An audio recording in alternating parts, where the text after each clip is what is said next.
Oh, yes, guy. Here we go again. Jim Tatti subbing for Hazy B, Frankie C, Peter Holland. Everybody good today? You guys know each other? You met before? We've done a show together before. Okay. Not as many as you and I, but we're still building our chemistry. That's right. All right. It comes quick, but I will say, Jimmy, you're in one today, buddy.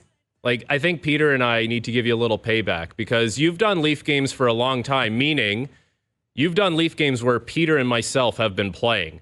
And there were some bad games. There were some bad years. It was O-Dog. And I know the way you guys would have operated. You would have sat there in the commercial break, looked at each other a couple times, and done this one. Ooh, it's ugly, eh? Yeah, Jim. Actually, Jim, it is ugly. And then you'll point them in this direction. Few too many turnovers by the Leafs D-man. Oh, that Corrado, he looks out of place, doesn't he? Actually, it was more like this. Guy? Oh, agreed, guy. Yeah, nothing we can do about this guy. Yeah. Beat up 8 minutes, go to commercial Unfortunately, break. as I detailed the last time I worked with you, your team was offensively bankrupt. Well, there was a little bit of that going on. If I remember correctly, when I did the show with you and Noodles, you took a few side swipes at us too. So, well, I just went by the stats. I mean, the team did not score. I was actually supporting Kessel. I was saying he got set up. He was the only guy who could score. Yeah, but when you say that there's no help around him, that would include Peter in that. So you are chirping Pete. No. Solid defensive player. But I am responsible for helping and Frankie too, responsible for getting the Leafs Matthews, Nylander, and Marner. Yeah, no, you're welcome, Jimmy. Now you got great things to talk about. I can't relate to any of that. No.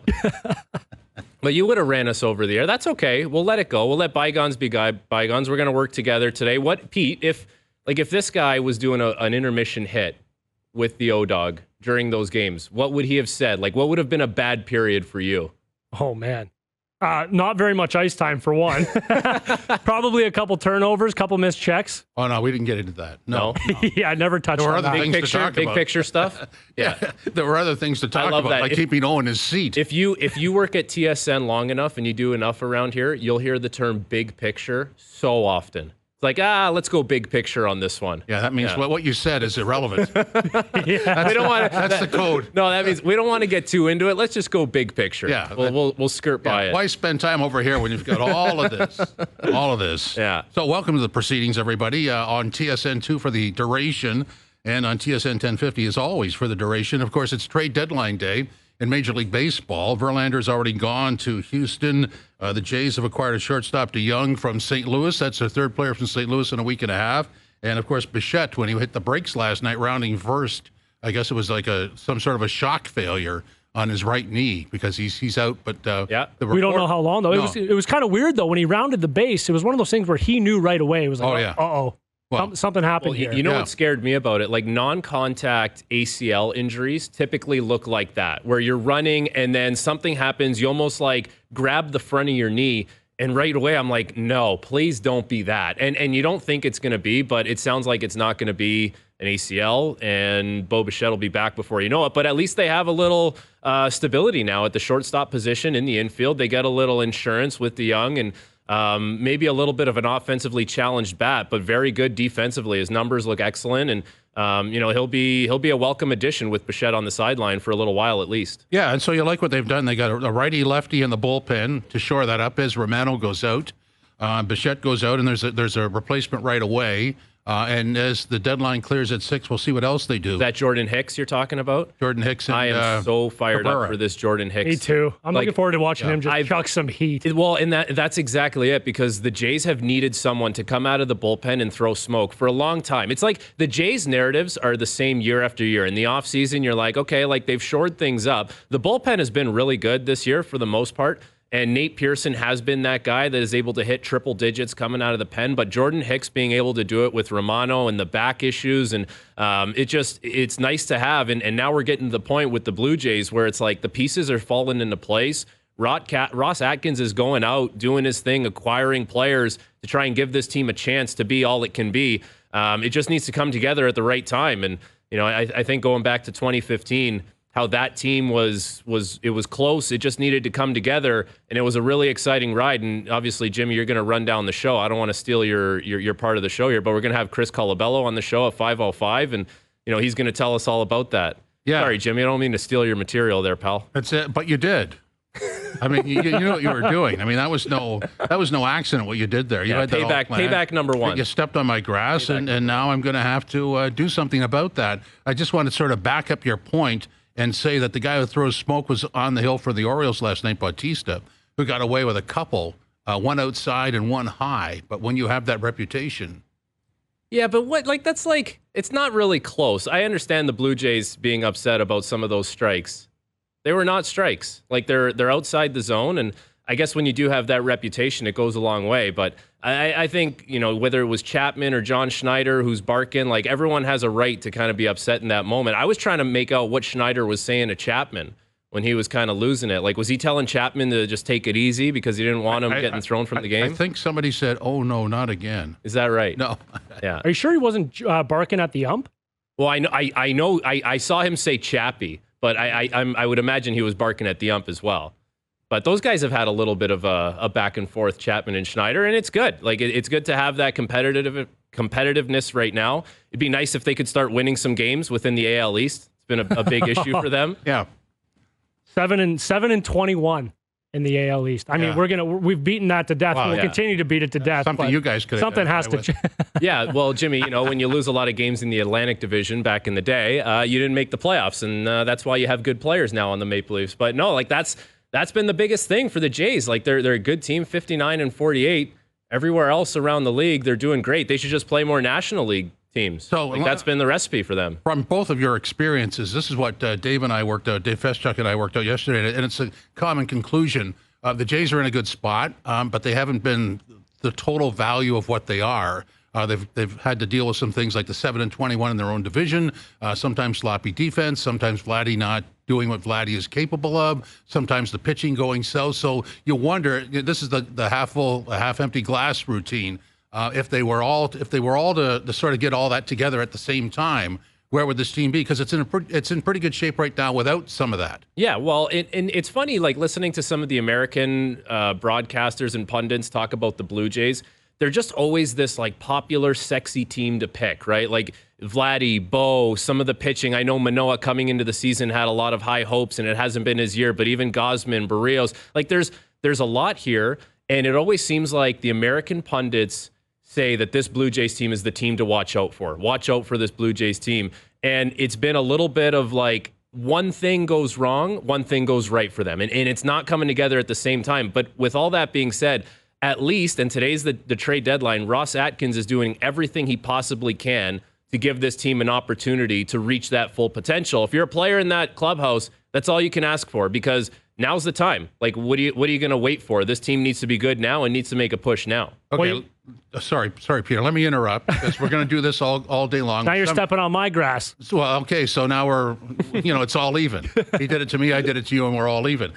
During the course of the day, when something happens, I'm going to defer to the grappler, because he's on site in studio today, and he's going to help us out.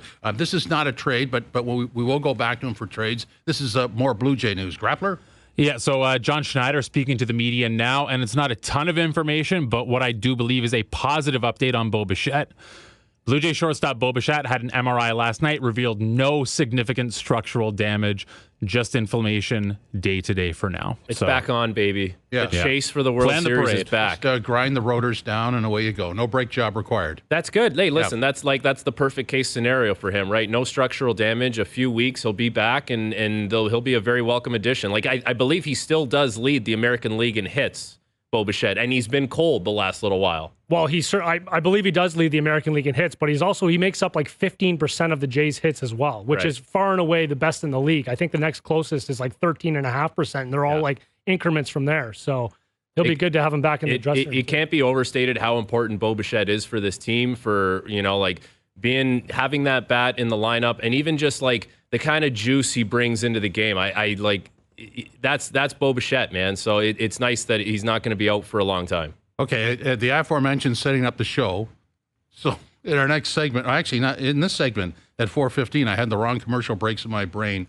Katie Wu will stop by. She's the Cardinals writer for The Athletic, and she'll debrief us on the 3 ex-St. Louis Cardinals that are now members of the Blue Jays. Bob Weeks will be by at 4:45, because Tiger's involved in this negotiation with the two, I guess, tours, for lack of a better description. And he is given the commissioner of the PGA the green light to go ahead with the talk. So we'll get into that as we go along with Bob Weeks.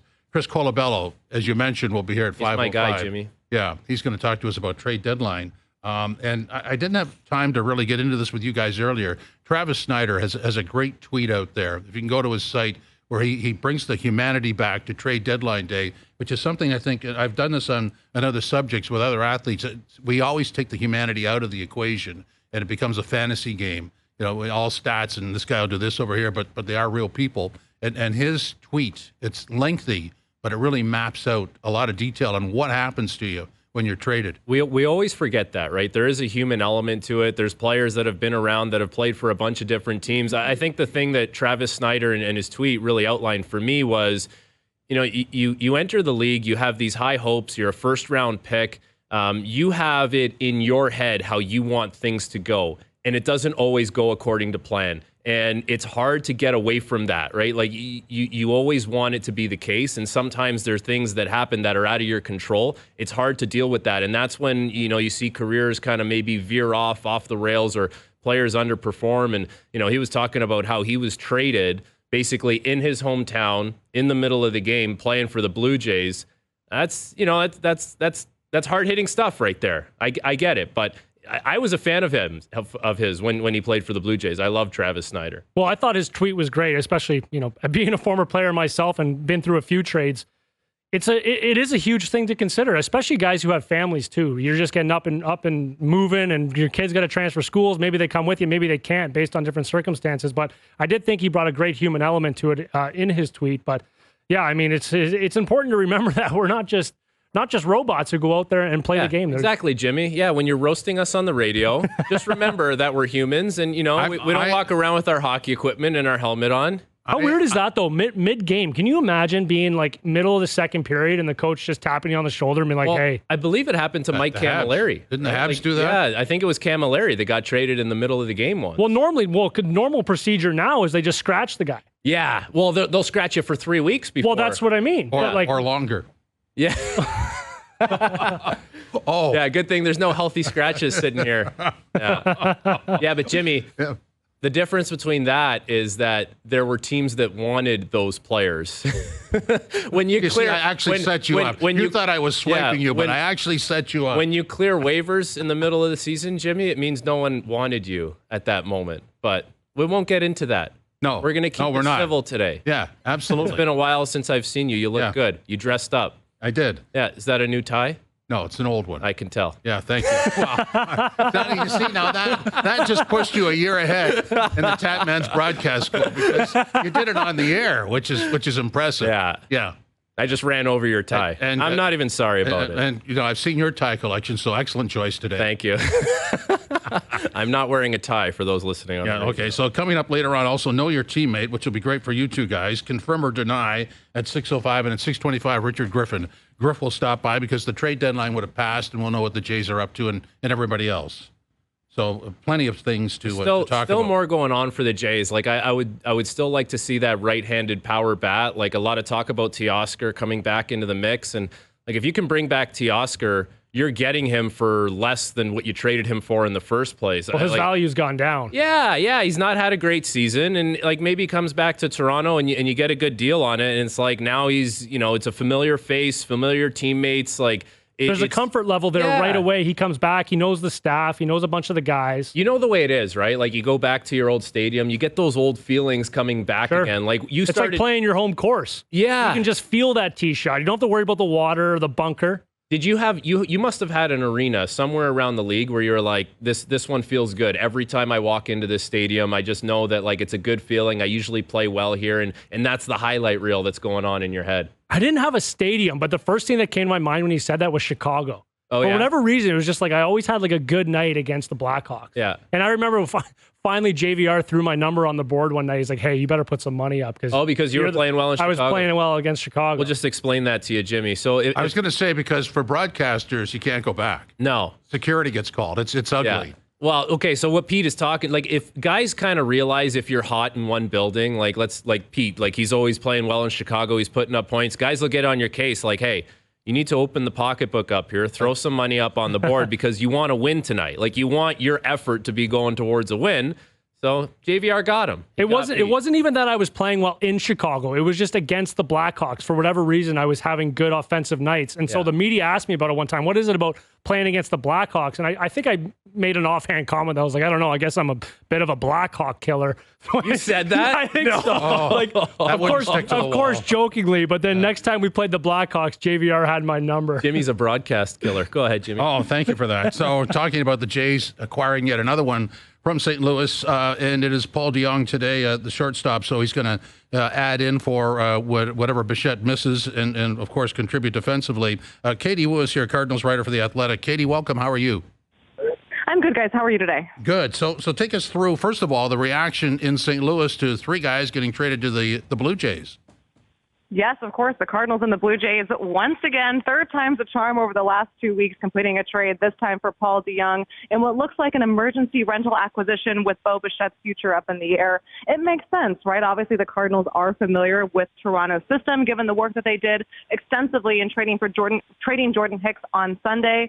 Blue Jays obviously don't yet quite know the extent of Bo Bichette, what that injury will look like, but when you're looking for a rental, Paul DeJong certainly seemed to be on top of the list. What kind of game can Blue Jays fans expect from Paul DeJong? Paul's played shortstop most of his career. He's a sturdy defender. He's a little bit of a rarity in terms of shortstop because he has a lot of power, and you don't usually see that with a shortstop position. Now, with power usually comes strikeout. He's not a guy that's going to hit for average, but he did hit 13 home runs in around 80 games for the Cardinals after missing the first month with a back injury. But that has not plagued him at all since he's returned. He's played shortstop for them almost every day. Again, a sturdy defender, and that power from the right-hand side could come in handy for a Blue Jays team looking to make a big push in the last 2 months of the year. Any surprises out of St. Louis in terms of the players they moved? Anybody that was sort of unexpected ended up on the trade block? Not really, though, at the risk of jinxing it with still around 90 minutes to go. I'm sure anything could happen. But I think this is pretty much par for the course for what President of Baseball Operations John Mozeliak intended to do at the trade deadline. He wanted to move players in their walk year and try to find a return to bolster the farm system, especially at the upper levels pitching-wise. Now, the Cardinals want to be competitive in 2024. The front office has repeatedly said that. In doing so, they look to move guys like Jordan Hicks. Jordan Montgomery went to the Rangers, of course, and now Paul DeJong going to Toronto. These are all guys that were meant to be free agents for the first time in their careers. This was considered their walk year, so I think the Cardinals felt it was imperative to try to move them now and get somewhat of a return, or risk them walking and getting nothing later in the year. So you expect more in the next 90 minutes? I would think so. Starting pitching market is heating up heavily. The Cardinals have Jack Flaherty, who is also set to be a free agent at the end of the year. He's sitting in the clubhouse as we speak. He was on schedule to start today, but of course the Cardinals won't do that whether or not he gets traded. I'm hearing a lot of interest from a lot of teams with Flaherty, especially when you take into consideration the starting pitching market and how thin it is this year. I do not think the Cardinals are done yet here in St. Louis. Jordan Hicks seems like a perfect match for the Toronto Blue Jays. They've needed someone who can come out of the bullpen and throw heat. And with Jordan Romano, a player who's been great for the Blue Jays but has been injured at times this year and his back has been flaring up, it is a great fit. Like what kind of stuff are we talking about out of the bullpen for Jordan Hicks? Oh, you're talking about the nastiest stuff, really, that you can get when Jordan Hicks is healthy. I mean, this guy has a fastball that can go up to 104 miles per hour with some sinking movement, and he pairs that with a wipeout slider. It's one of the nastiest two-pitch sequences you can imagine for a right-handed reliever. It was why he was one of the most coveted arms at this deadline. You pair that with Romano when he's healthy, and you look at what Genesis Cabrera has been able to do in his 5 appearances with the Blue Jays. And I think you're getting a really intense back end of the bullpen. Now you just hope that health can remain a factor for all three of these guys going forward. What have the Cards said about, you're talking about prospects here from the Jays in all 3 deals. What have they said about them? I think the Cardinals are pretty adamant in what they were looking to acquire. John Mozeliak said it frequently. Their top priority this trade deadline was to acquire pitching, and more pitching, and they think they've done that. Now, these Cardinals still have a lot to address in terms of their rotation for 2024, but they really felt a need to bolster their farm system, again, especially at the AA, AAA level with significant arms. And they liked clearly what they saw in the Blue Jays system before when dealing with Hicks. Getting another arm there, well, I know he's not ranked. To me, that doesn't really say too much about a prospect because each team's farm system is different just depending on depth. he'll go straight to Double-A. And I think the Cardinals are pretty excited in what they've got all around in terms of a return. It's about what you can expect in terms of trading rentals for prospect talent. Getting mid-range prospects is about all you can do, and I think the Cardinals feel that they've done a successful job in that. Katie, thanks for your time. Appreciate it. You got it, guys. Have a good one. That's Katie Wu, Cardinals writer for The Athletic. I don't know about you guys on the various sports and the trade deadlines. I like the baseball one. I like the NBA one. The NHL one bothers me slightly because it's a little late. And what you get is teams that have a mathematical chance at a wild card liquidating. I don't really like that. Well, I guess with the NHL trade deadline, I would like to see the players have a little more runway with their teams. Like we saw with the Leafs this year, where 6 new players come into the lineup, and it was a little inconsistent for a while. And you're thinking, okay, like they just need to heat up right before the playoffs. But it would be nice if there was maybe another month there where those guys could get acclimated, especially if you're going to make that many moves, which, I mean, listen, if you're a contending team, you probably want to make a few moves every year. You're looking for a depth defenseman. You're looking for a depth forward. And, sometimes you're looking for a third goalie just because you never know along the way. You might have those injuries that creep up. I think it's a good point. You want guys time to build some chemistry and, as you said, get acclimated. And when the trade deadline is so late, you sort of don't have that runway in order to do that, especially when you're making a push down the stretch to get in maybe home ice advantage or something like that. So I think it would make sense to probably back up the trade deadline for the NHL a little bit anyway. The Grappler just sent us an article from 9 years ago, Pete. Maple Leafs Peter Holland boasts, I seem to be a bit of a Blackhawks killer. There it is. David Wow. Alter. There Our it is. friend David Alter. Peter Holland on the 4 career goals in 4 games versus Chicago. I seem to be a bit of a Blackhawks killer. November 1st, 2014. That's the line that JVR was all over me about. Yeah, a lot of bravado for a 23-year-old with 78 games. I wish I Wow. had that swag back. Yeah. Wow.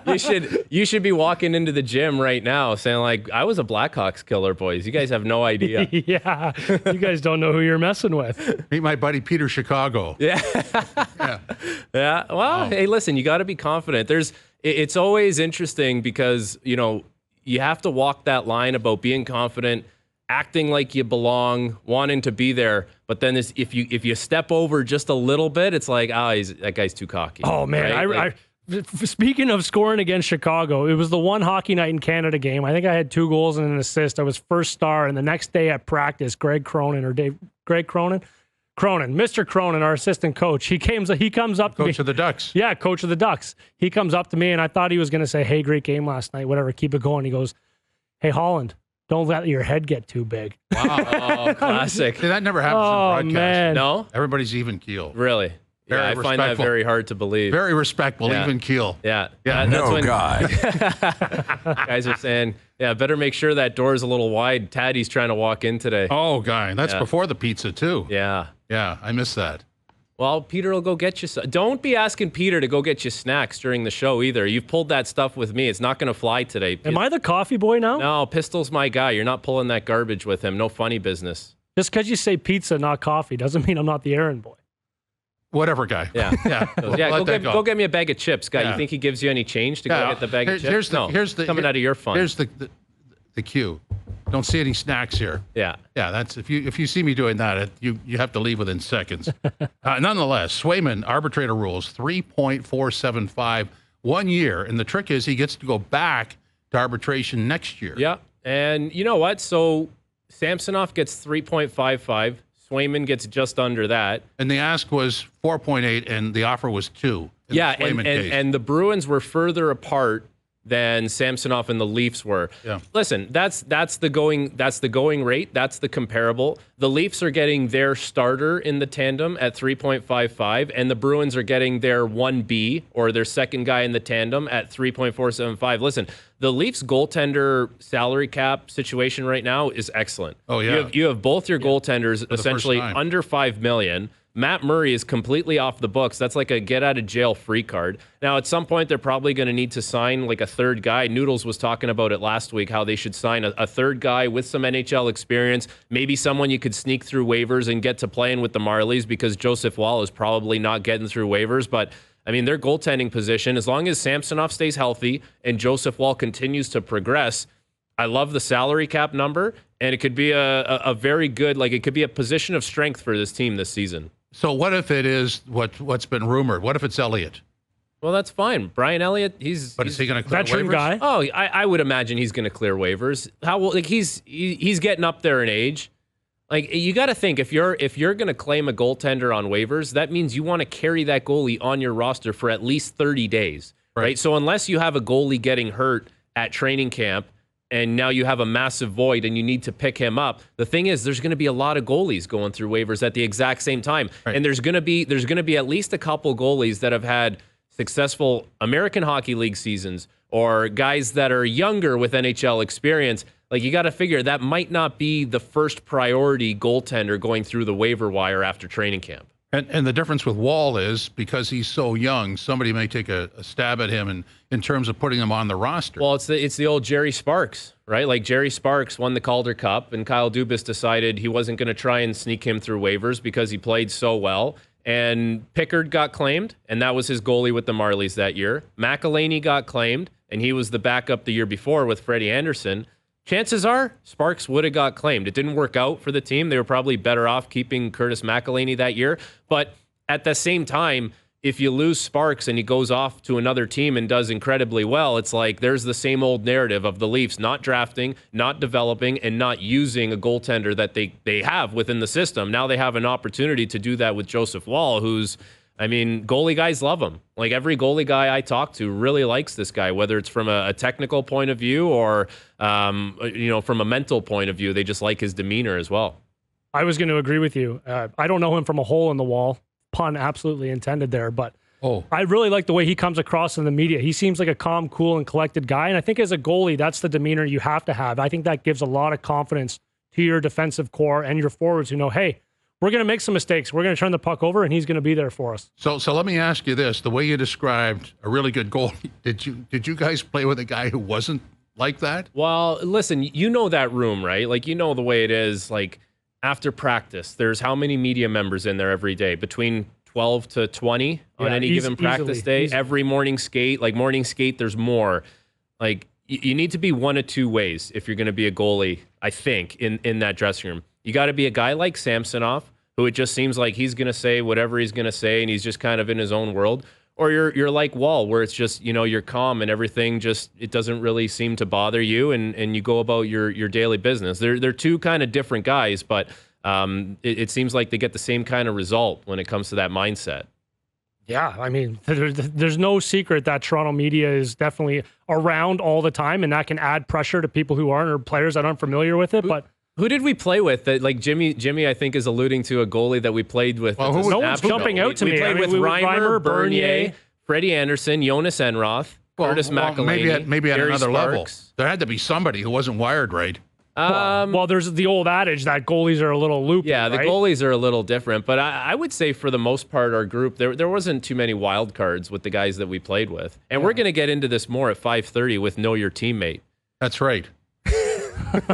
How's that for a tease? I like the way you did that. And in fact, you could probably throw it a break if you want to. No, that's your job. Okay, thank you for that. Coming up next, we're going to again ad-lib, and then later on, Bob Weeks will take us to the top of the hour on Major League Baseball trade deadline day. Yes, Guy, this is OverDrive on TSN 1050 and TSN 2.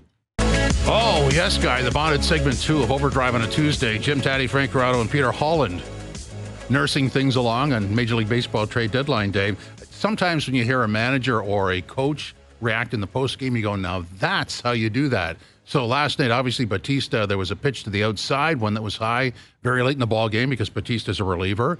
And at the end of the game, when John Schneider was asked about it, I thought, that's a great way to make a point. Let's listen into that. Good job of controlling the strike zone. And I don't think Felix Bautista needs any help. That's perfect. Buried the umpire, That's right? Perfect. Just buried him. It's just enough that you're not going to get into any. It was the perfect side swipe. It's not going to cost them any money. Yeah, exactly. He's got the old furnace face going right now, doesn't he, Johnny Schneider? This guy. Yeah. That's what you listen, man. Like, I get it. A lot of people were unhappy with that strike zone last night. Like, you watch a game like that and you see on Twitter, everyone's going, "Oh, time for the robot umps," or X. Sorry, not Twitter, on X. Oh, on X. Everyone's talking about Beautiful robot segue. umps. Robot Beautiful umps. segue, because now that it's X, as I go to find it, even though it's in the same spot. You having a hard time? I can't. X, what is that? So You got to adapt, Jimmy. I know. I'm struggling though. I got Twitter on my toolbar here on my laptop, but now it's the X. I couldn't find it. That's antiquated material you're working with there. And I went to retweet something, and on X it's repost. Yeah, I don't have that yet. Both my devices, I still have retweet. So you guys are behind the times. Are you? I asked Hayes this last week. Were you one of those guys that made a Threads account? Did you guys both make Threads accounts? True story. I did, and then my Twitter account my Twitter account got bombed. What do you mean? It got bombed. So are you someone took it over? No, there's a lot of weirdo likes and retweets. Oh, and so robot accounts. Yeah. So then I took the Threads out, and guess what? No bombing. That's interesting. I'm not saying that it came out of that, but there is a coincidence there. I felt like Threads came on hot and then just died. It was good for like a few days. Everyone was talking about it, and then it was like everyone left and just came back. Did you make one? No. No, Jimmy's a follower. I just want to be ahead of the parade. That's right. So there's a line there. You either lead the parade or get stampeded by it. Hayes brought up a good point, and this would actually be something that's very important to you, is you want to get there first because you want to get your username, right? You don't want to be... I just used the one from Instagram. Oh, is that right? Yeah. No one had that before you. Well, it's my name. So but if someone got there and made a Threads account with your name, there's nothing you can do about it. There's nothing we can do about it. It's nobody's fault. That's all right. We'll be good. We're on Twitter. We're following the MLB trade deadline. We're in good shape. We just did the first segment, and some of the things we were saying during the commercial break is what you would say, after the first period of a game. Like, hey, all right, boys, let's keep going here. Yeah. All that positive talk. Yeah. Like the number one that used to come up, Pete, was like, you get scored on early in the game, or it's a bad goal. Guys look around the bench. We're okay here, boys. Hey, come on. We're going to be fine. Yeah, we're all right, lots fellas. of time. Yeah, lots of time to turn things around here. Reinforce what worked and don't really deal with what didn't work, right? Sure. Yeah. Yeah, we're okay here, fellas. Yeah, everything's good. A little bouncy, but I think the energy transmits over the airwaves, so we're selling energy, right? There we go. Yeah, everything's good. Yeah. What do you think the Jays are talking about in the dugout when they're facing a team from the AL East? Like, do you think at this point it's just like, all right, boys? Well, I think you guys could speak to this. I think you have to separate. Obviously, everybody on the outside looks at that 7-21. But even as I watched that game last night, I went, okay, 7-20. But this game mirrors a playoff game as to how it unfolded and how they could have actually won it. Yeah, it's almost one of those things now where, like, I'm not going to say you can't look at your opponent, but that's what the AL East is. The AL East is a gauntlet. It's all very good teams, whether it's the Rays, the Orioles, the Yankees, the Red Sox, and those are the games you're going to get. Like, there's a lot of firepower. There's very good pitching. And when they're playing teams in other divisions, especially the Central, those are easier games for them. But from a mental point of view, if they're sitting there saying, here we go again, another team within our division, it's a losing attitude. And, you've been in dressing rooms where, a certain team comes into town. We used to play against Montreal, and we would get the pre-scout report up on the board, right? And we'd see the goaltender, Carey Price. How many times did guys walk by that pre-scout report and say, oh man, if the price is right, we're in one tonight. Yeah, well, for right. Sure. But that's if you have that mentality, then you're not going to dig yourself out of that hole. It's got to be one of those things where you're not forgetting who you're playing against, but you can't defeat yourself before the game. No, I agree. But what I'm trying to say is at some point you just start building it up in your head to be this bigger thing than it is. Right. Right. This is crunch time here for the Jays playing against division rivals, and it's like, okay, guys, just treat this as, yes, an important game, but just block out the fact it's an AL East team because clearly that's not working for us. And there's some truth there for sure. I almost think it's more just the AL East is that good and that much better than the other divisions and the other teams that they play against. And they happen to play a lot of games against the AL East. That's their division. And that's the unfortunate part. But, that's a gauntlet of a division. I would think that you would have to, and you guys could speak to this again, I think you have to separate things and don't connect dots where they're not supposed to be connected. For me, that, as I said, that game was a playoff-style game. The other side of the equation is Baltimore's a pretty good baseball team, having a great year. And so I wouldn't lump in what happened before. But even though they lost the game last night and there were a lot of positives, they have to understand that they have to win 3 of the next 3. Or, 2 out of the next 3 would be nice, would be sort of salvageable, but they really have to go on a run. And then they go to Boston. So they got to take care of business here. Yeah, if you want to be a good team, you got to beat good teams. So, you can kick the can down the road as long as you want, but at some point, you got to get in the win column. Baltimore is a team that if you're an MLB fan, you would be very, very envious of, because they've built up this prospect pool that is seemingly endless. They have a young team with a lot of great players on the roster. Last year at the trade deadline, they were kind of coming on, and people were like, is this team for real? Are they going to buy at the deadline? Like, are they going to buy into that this team that's young and unproven can do anything? They ended up being sellers at the deadline, and here they are again, like a team that can be very good for a long time and have sustainable success. Like that's the blueprint, and they've done a really good job with that. And their payroll, like it's shy of $70 million. Like for that team, that kind of quality, they're in a really good position. And today they'll be able to add, pieces that are going to help them in the long run. I think their salary is just over $60 million. Right. I think it's like 61 or 62. And there was the rumor that potentially Verlander was going to get traded there, and his salary alone was like 42 or 43. And then Verlander goes to the Astros, and that's not something the Jays are going to want to see. Like they're sick of seeing Verlander, but and he's been one of the best pitchers in the majors in the last couple months since he came back from injury. Well said. Overdrive is brought to you by FanDuel, bringing you everything from the opening line to the final score. Coming up next, Bob Weeks. Yes, guy, this is Overdrive on TSN 2 and TSN 1050. Overdrive, Jim Tatti, Peter Holland, and Frankie C on a Tuesday. So Tiger's on the PGA Tour board, and if you want to know what that means, let's bring in Bob Weeks, TSN Golf analyst, and also from Golf Talk Canada. Weeksy, how are you today, sir? I'm doing very well, very well. Okay, so let's rephrase the question. Tiger's on the PGA board. What is the objective here? Well, the objective is for the players to take back the power of what's going on with the PGA Tour. Essentially, they were all submarined, as pretty much everybody was, when the PIF, the Public Investment Fund of Saudi Arabia, and the PGA Tour got together and decided they were going to join forces, and that was unbeknownst to any player on the PGA Tour, including Tiger, including Rory, all the big names. They all found out after the fact, and this is supposed to be a player-driven, player-operated tour, and so they were a little bit disappointed with that, and so a bunch of them got together and said, we're taking back control of this, and they added another seat on the basic, what is essentially the PGA Tour's board of directors, and it now gives the players the majority on that, so they're going to have more of a say in what's going to happen going forward in this whole LIV PIF PGA Tour debacle, I guess you'd call it. Well, Bob, I would say that they didn't just add a voice, like they added the voice in Tiger Woods. and anytime he gets involved in anything, it's like that really grabs your attention. And I would say, like, is Tiger Woods bigger than the board? Like, is he gunning for Jay Monahan? Does he have anything to be worried about? Like, Tiger Woods, when he gets involved in something, everyone seems to listen and take his opinion. Yeah, I mean, his voice is the heavyweight voice of golf. It doesn't matter where you are in the world or what side of the LIV PGA Tour situation you're on. Tiger Woods is the heavyweight, and he has been 100% behind the PGA Tour since this whole thing started. He hadn't made a comment at all, though, since that June 6th announcement, which came on the Tuesday of the RBC Canadian Open, where they announced this move to go ahead and sort of join forces.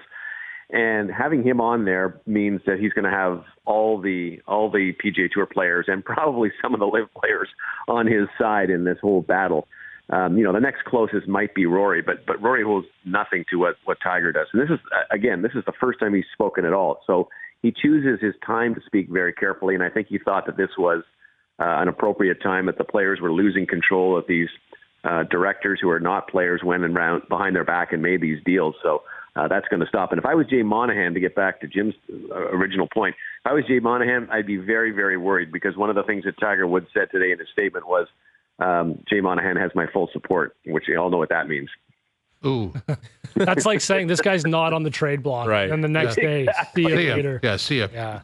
Weeksy, I'm seeing on Twitter here a quote from Justin Thomas that I don't think there's anyone else I would want speaking on my behalf in regards to Tiger Woods. And I'm sure there's a lot of players that feel the same way, speaking of the weight that he carries. But what does this say about potentially the future for Tiger Woods' playing career? I'm not sure you can read too much into it. I think Tiger Woods really wants to be involved. So that's one of the reasons why he is so much into this. He called another meeting, by the way, about a year and a half ago got a whole bunch of the top players together in a hotel room and hashed out what is now kind of these designated events that they've been playing this year. So you can see that he has the drive to kind of be involved somehow. I mean, he loves to be out there playing, but I don't know if his body is going to allow him to do that. He only played, I think, twice this year, or once and a half, I guess. And right now, I don't know if he will play again, but I think even not being a player anymore, I think he still owns enough cachet with the rest of the players that he can recruit them all and get them all 100% behind him. But at this point, I'm not sure if there's a connection between these two situations, but I'm very doubtful we'll see Tiger Woods play anytime soon, if not ever again. Well, Weeksy, you mentioned that this board and adding Tiger Woods, the main objective is going to be to look out for the players on the PGA Tour in their best interests. Like, what exactly does that look like? They have the elevated events. They have more money than they've ever had. Like, what are the interests that they're looking out for now, and what are they looking for here? The biggest thing is the question mark. They don't know what this PIF, and I don't think anyone knows what this PIF PGA Tour framework agreement that they've signed is going to look like. So they don't know. For instance, I was talking to Nick Taylor yesterday, and he was telling me, he says, I don't know what the schedule is going to look like next year. It hasn't come out. I don't know what the cutoff is going to be for players to keep their card, for getting into special, the designated events. There's just so many unknowns here right now in terms of what's going on. So the players want answers. That's first and foremost. They want to say, look, we want to hear what you're talking about, and we want the right to say, no, that's not what we're going to do. So those two things, first and foremost, are at the top of their list. But, until they sort of start working on this framework agreement, which is, to my understanding, in the very infancy, there's not a lot they can do. But I think they've sort of let the people who are going to be negotiating know that, look, you're going to have to play by our rules if you want this thing to go forward. And so they have a big say in the future of what's going to happen with their careers, which is what they should have. Just a quick one here, Bob, as we're squeezed for time. But what do you think happens with those that were loyal to the PGA Tour and said no to the money? I don't know if they'll get some kind of compensation. It may come in a different form. Like they've got that PIP money right now for people the top players who are sort of out there with social media and connecting with the fans. They reward them that way. So there may be sort of a behind-the-scenes way that these guys get rewarded somehow. I think the majority of them do. John Rahm said, hey, I made a decision not to go, so why should I get money for that? So that could be another way they go as well. But again, that's one of those question marks, and these players want answers to that. Weeksy, thanks very much. Appreciate it. Take care, guys. Bob Weeks, TSN Golf analyst, and also from Golf Talk Canada. When you add Tiger Woods, though, at some point, he's going to run the whole thing, right? He's the needle. Exactly. Yeah. He's the voice, right? Like when this whole live thing first started going down, it had people's attention, but Tiger Woods gets on a plane and Ricky Fowler's there with him, and it's like Golf Channel coverage, wire to wire. Where's the Tiger Woods jet? He just got off the plane, or he just landed in Jupiter. Like Tiger Woods is the voice.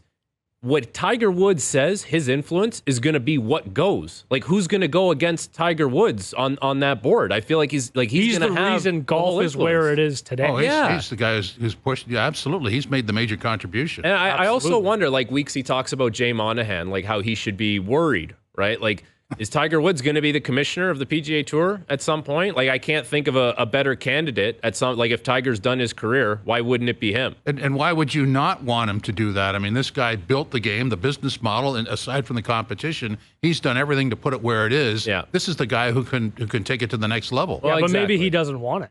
Well, yeah, I mean, maybe he just wants to be that voice in the back. Doesn't want to be like in maybe the he feels like doesn't want to be the spokesperson. Right. He owes it to the players to step into a position of influence right now, but that doesn't necessarily mean that he's gunning for Jay Monahan's job, I don't think. Well, listen, man, if Tiger Woods sees a vision for the PGA Tour and how he wants things to go, that's exactly the way it's going to go. So they're heading in whatever direction they want to be going in with Tiger at the helm. Exciting times. You wish other sports could mirror that. Yeah, I guess like to have a star player leading the charge. Well, they're the guys that built the game, regardless of whatever the sport is. Yeah. Well, send Frankie in for the NHL commissioner. That's a good point, Jimmy. Yeah. Why don't we get into that on the other side? Oh, that's extremely well done. Because on the other side, Chris Colabello will be by, and that'll be hour number 2 of OverDrive on TSN 1050 and TSN 2.